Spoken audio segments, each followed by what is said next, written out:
Dear Biker, I live near Sydney, Australia, in a busy part of town.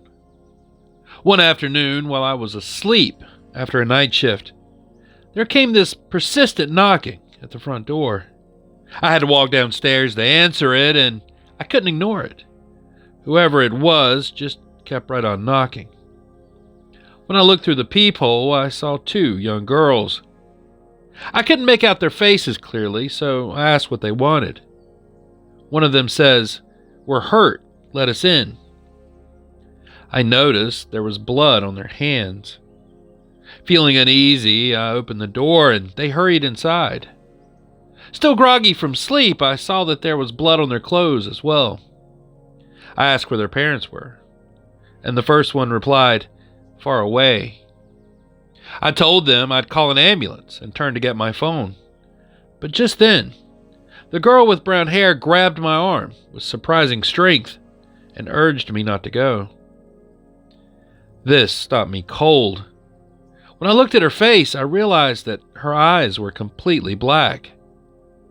Panicked, I pulled away from her grip and rushed to the next room to grab my phone.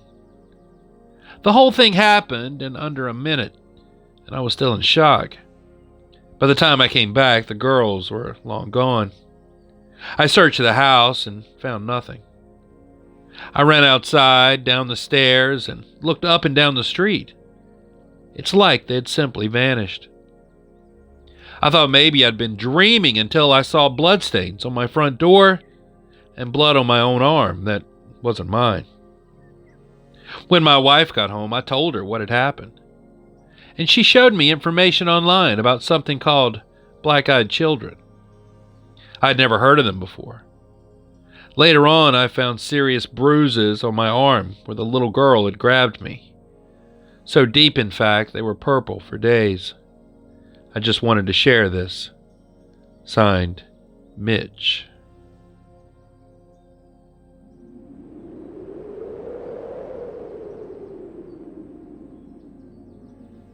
Dear TB, I used to live in the southwest corner of Missouri, in an old railroad town where people would go missing now and then. Our place sat in what we would call a holler at the bottom of two enormous hills. A creek runs through it, and though it stayed mostly dry throughout the year, living in what was basically a ravine made everything damp and misty, even in the summer. The woods surrounding our trailer stayed thick and green year-round. You could walk in one direction for 10 minutes and just get lost. We kids, we would use the creek bed as a trail since the flat rocks were easier to walk on than the tangled forest floor. Well, one day, in the middle of summer, I decided to go for a walk in the woods. As usual, our red-nosed pit bull, Fatty, came along. The sun would have been setting soon, but I was often home alone back then, so there was no one around to stop me. I figured that I had enough time to walk my usual turnaround point and back. It was about 7:30 and the sun set, about 9 that time of year. The moment that I started walking through the creek bed, Fatty began whining. He stuck to my side, but he kept stopping to sniff the air and look behind us. I figured that maybe there was an animal nearby, and I didn't think too much of it. At one point, I had to duck under 2 fallen trees that formed a kind of bridge across the creek. That spot was usually where I turned around. Fatty was still whining, and I started to wonder if a cougar or a bear might be in the area. Still, though, for some reason, I wanted to keep going. I shushed him, ducked under those trees, and stopped to listen. There was nothing. Not a sound, no birds, no wind, not even a rustle. Those woods were never silent. Even on still days, there was always something moving. The quiet made my stomach drop. And then I started feeling, strange. Queasy, oversensitive, and watched. It's kind of hard to describe, but it was the same primal alarm you get when a big predator is nearby. I'd felt it before around bears, and humans have these instincts for a reason. Now, normally, I'd turn right around when that feeling hit, but this time I didn't. Fatty was trembling beside the trees, completely terrified. And I'd seen this dog get hit by a truck and then just shake it off. Whatever was out there, well, it scared him to the core. Every instinct I had said to leave, yet I felt pulled forward. Not by curiosity exactly, but by something else. It felt like something was calling me, silently luring me into the woods. I walked ahead, leaving Fatty behind. He stayed at the fallen trees, barking and yelping, but he wouldn't follow. Eventually, I reached a small clearing, ringed with trees. The creek stretched ahead and curved around an unseen corner. Everything somehow felt empty. Not peaceful exactly, but hollow somehow. I had the heavy sense that if I went around that corner, then something terrible would happen. It felt like something was waiting for me there. Still, I brushed it off as just nerves. I had daylight left, and I told myself that I'd find something amazing. Then Fatty's barking suddenly turned frantic, sharp and desperate. I turned and I saw him in the distance, pacing, barking and lunging like something was holding him back. And that's when I again turned toward the clearing, and suddenly it was pitch black. Seconds ago, the sun had been high, but now the stars were out. I froze, just staring into the dark trees. A twig snapped, and my ears started to ring, and panic hit me full force. I just bolted. Fatty barked like mad as I sprinted toward him. And when I ducked under the fallen trees, he took off right beside me, running home at my side the entire way. For some reason, it felt like death itself was chasing us. When I finally reached the trailer, I checked the clock. It was 10:30. A walk that normally should have taken 10 minutes had lasted over 3 hours. The next day I went back, but only far enough to see the clearing. The furthest I could have possibly gone was 2 miles, but somehow 3 hours had passed. To this day, I've never felt so hunted in the woods. We weren't that far from Mark Twain National Park, and people vanished there all the time. I don't know what was out there that night. It didn't say anything, but I ignored every instinct to run, and if Fatty hadn't been there, I might have walked straight into whatever was waiting. Now, I've never told anyone in my waking life about this. What do you think, biker? Have you heard of any strange cases like this in Missouri hollers or woods? Thanks. Signed, Reggie.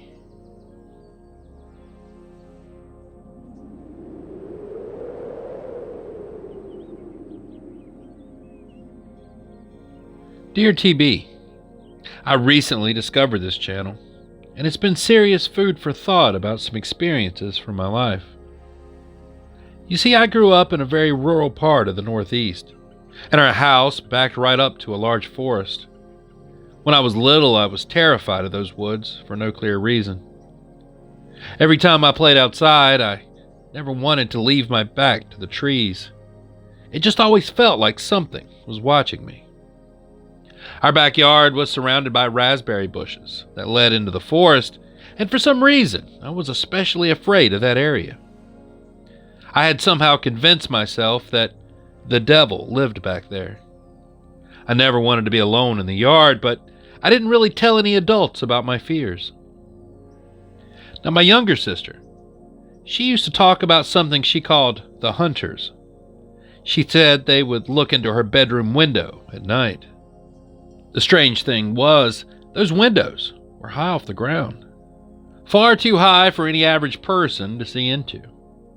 We thought that maybe she just had an overactive imagination, but there was definitely something odd about it. And then one November evening, our mom decided to take us to a picnic near a park at the edge of the woods. I was around 11 at the time, and my sister was 8. Normally that park was crowded, but since it was November, cold and near dusk, Out of season, that is. There wasn't a single other person there. No cars, no walkers, nothing. When we got out of the car, the silence felt wrong, and I felt uneasy. But Mom had brought fresh takeout, so we sat to eat quickly. I made sure to sit facing the woods with my back to the parking lot. Now, I'd been reading books about cryptozoology, so I started cracking jokes about Sasquatch. Partly to tease my sister, and partly to irritate Mom enough that she'd pack up and leave. Something about the emptiness there, the cold air and the stillness, had me on edge. And that's when I noticed it. Far back between the trees, something tall and white was moving, drifting slowly from side to side. At first I thought it was just a garbage bag caught in the wind, but as it came closer, it was clearly much too big. It moved with this strange, deliberate rhythm, like it was gliding more than blowing. I pointed it out to my mom and sister, and when I glanced away for just a moment and looked back, it was suddenly much closer. It was far faster than anything should have been able to move. Its shape was still indistinct, but I could tell that it wasn't random. It was moving with purpose. That's when a wave of dread hit me and I wanted to leave right at that moment. And my mom must have felt it too, because suddenly her tone changed and she told us sharply to pack up and get in the car. No hesitation, no arguing. Well, we left that park really fast, and I remember the relief I felt as soon as we pulled away. I still have no idea what we saw that day. And I still haven't been able to be alone near the woods again. Thanks for letting me share. Signed, Sandra.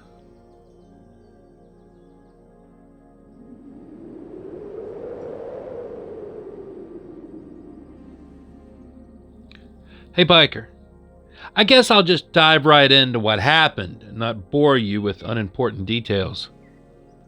Well, I was hiking on a trail that I know well, but because the weather was turning, I decided to leave the path and cut through the woods, hoping to reach my car before the downpour. I know that area like the back of my hand, but before I knew it, something felt wrong. I grew disoriented, and suddenly nothing looked familiar. No, I'm not sure if the silence came first or after that feeling, but I became acutely aware of how quiet everything was. It was like an oppressive, suffocating kind of silence, the kind that makes your heart race. I stood there frozen as the woods seemed to spin and then close in around me, like I'd stepped into something that I wasn't meant to understand.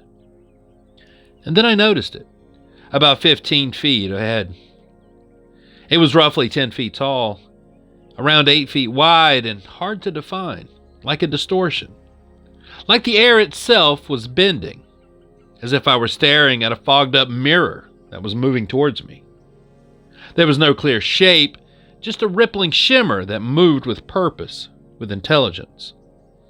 You wouldn't have noticed it unless you were looking directly at it. Well, I turned to run, and realized there was another one behind me. The same size, the same distortion. And that's when I saw that there were at least 4 of them closing in, and I was trapped. My brain couldn't make sense of what I was seeing. I backed against a tree, terrified to move, and then my ears began to ring, painfully loud, almost unbearable, and I dropped into a fetal position and covered my ears. The sound became deafening, and I could sense those shapeless things only a few feet away.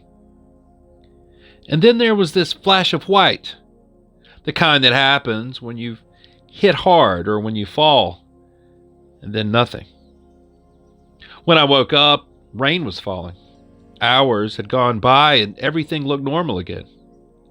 I checked myself over and I had no injuries. I was just shaking. I gathered up my things and I left the woods, completely bewildered. I've searched online for anything similar, but to be honest, I haven't found much. I came across some information about stealth cloaking technologies, but what I saw wasn't anything like that. Whatever it was, it felt alive and intelligent, and I still can't make sense of it. If any of your viewers have had similar experiences, well, I'd love to hear it. Thanks for reading, and sorry for the bad grammar. Signed, Donnie. Well, after receiving Donnie's message, I emailed him back with a few questions, mainly about his health and whether he could recall any additional details about what he saw and what he felt that day. He kindly sent a follow-up reply. Hey biker, I really wasn't expecting a response, but thank you. Everyone's kindness and support means a lot. I'll be seeing a doctor tomorrow. I've never had seizures or any other health issues. I'm in my 20s, fit and of sound mind. I just want to be safe and hope there's a simple explanation. This happened in Ireland, by the way, in the Midlands. I'd rather not be too specific.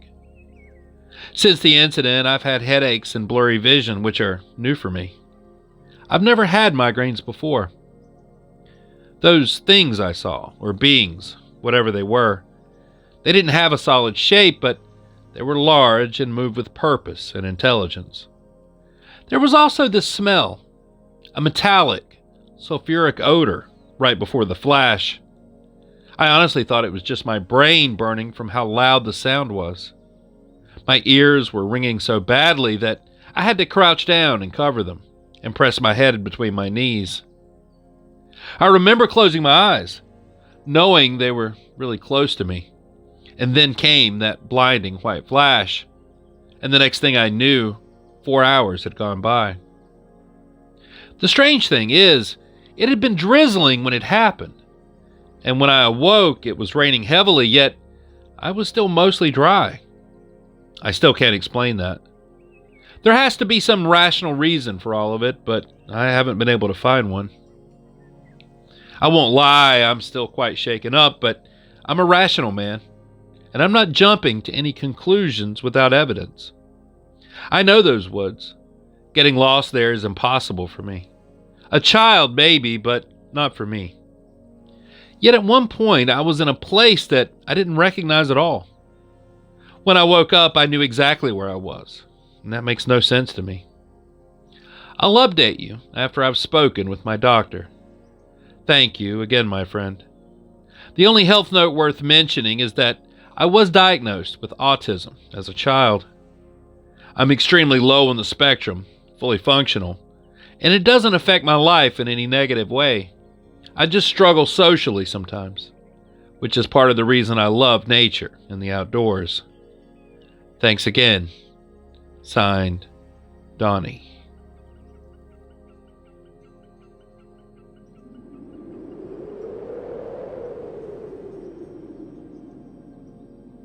Hey biker, you might remember me from my other email about hiking up to Pyramid Peak and what happened there. It's actually how I found this channel. After that experience, I began researching the phenomena a bit more, and I remembered another strange event that I had while hiking up to Half Dome. This happened around August of last year, and I'm not sure what we experienced or if there was anything truly odd about it, but it stuck with me. It was a hike up to Half Dome. We had a campground about 20 minutes from the trailhead, and our group was made up of me, my uncle, and my uncle's friend. I'll call him D. 2 girls were with us as well, though they're not really part of the story. My uncle and his friend are both Christian, so there were no substances involved that would have caused the feelings that I'll be talking about. We got to camp, we set up and ate, and then went to sleep. The plan was to wake up at around 4 a.m. and start the hike by 4:30. Well, I woke up at around 3:30, completely alert. I looked out from my hammock and I got this strange sensation like something had awoken me. The moonlight was bright, almost unnaturally bright, and everything around me looked almost dreamlike. I couldn't get back to sleep, so I ended up waking up my uncle and Dee a little early. My uncle asked me, "Were you walking around at night?" And I told him no and asked why. He said that he had heard someone moving outside. Not an animal, but like a person, footsteps even, walking around our site. We brushed it off and got ready to go. We reached the trailhead around 4:30, and Dee said he was going to the bathroom before we started. And I followed behind him for a bit before hanging back to wait on my uncle, who had forgotten something back at the car. Now there's a short road from the parking lot that runs straight into a T intersection, and the bathrooms are just across from it through a field. We waited there at that intersection for Dee. 10 minutes passed, and then 20. Finally, I went to check the bathroom, and it was empty. I ran back to tell my uncle, and he suggested that maybe Dee went back to the car. Well, he wasn't there either. And we finally decided to check the trailhead, thinking, well, he might have started without us. But Dee wasn't there. And now we were worried. I went back to check again, and that's when I met Dee halfway.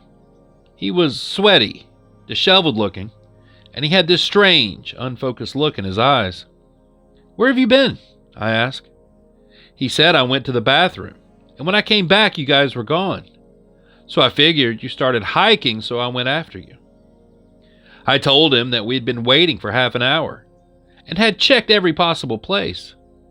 He just blinked and said, "I don't know. I went to the bathroom." And then he asked me twice where my uncle was, like he hadn't processed my answer the first time. As we crossed the bridge toward the trailhead, he pointed at a light along the riverbank and said, "Oh, maybe that's him," like he was still confused about everything. His behavior, well, it felt off, like he couldn't think straight. We continued the hike, but odd things just kept happening. We kept losing small items. My uncle's flashlight, one of the girl's gloves, a water bottle.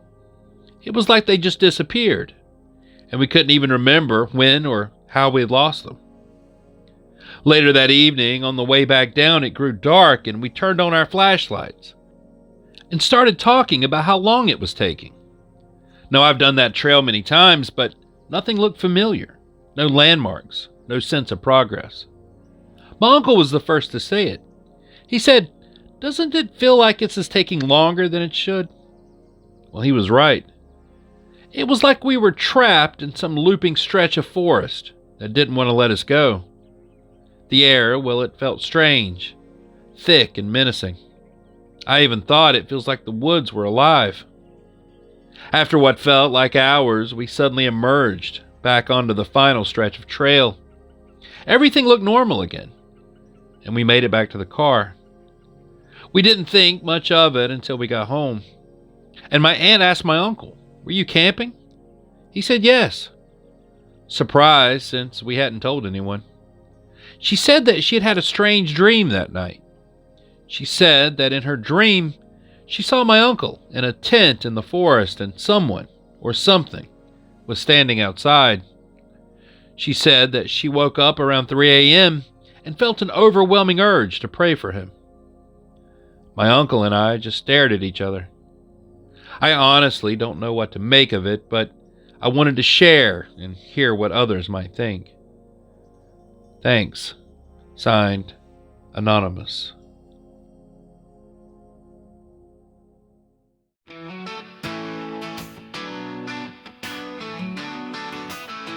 He's got scars on his arms, flames on his chest, rides a steel horse, won't ever rest. Chasing whispers through the foggy pines, searching for truths that slip through time. Moonlight bends where he rolls, the shadows speak. They've got souls, in shadows, leather and lore. He's knocking on the other world's door. Bigfoot's hollow, dog man's glare, men in black just vanishing there.